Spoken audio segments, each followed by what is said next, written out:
Hi, and welcome back to the Movable Rental Law Reform series.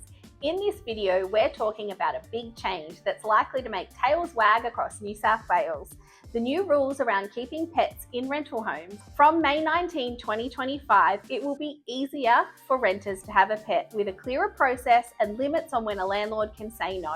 We know navigating pet requests isn't always simple.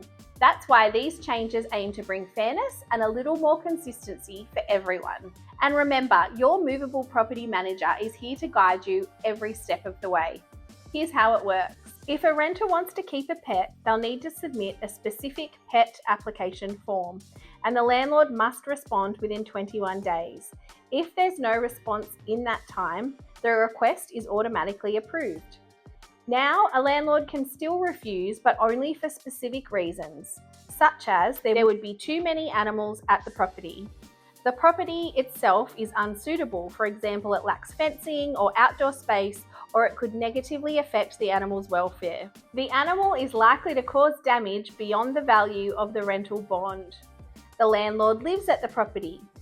Keeping the pet would breach laws, council rules, or strata community bylaws. Or if the renter won't agree to a reasonable condition, like cleaning up after the pet. But there are clear limits to what conditions can be set. For example, a landlord can't increase the rent or the bond just because the renter has a pet.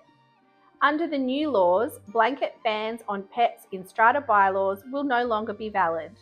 Once a pet is approved, that consent stays with the property for the life of that particular animal, even if the landlord or managing agent changes. Another important point from May 19, landlords and agents can no longer advertise a property as no pets allowed. If a renter disagrees with a decision, they can apply to the New South Wales Civil and Administrative Tribunal to have it reviewed. Please note, these changes don't apply to purpose-built student and co-living accommodation. This is the final video of our Movable Rental Law Reform series. However, we will continue to share updates as they develop.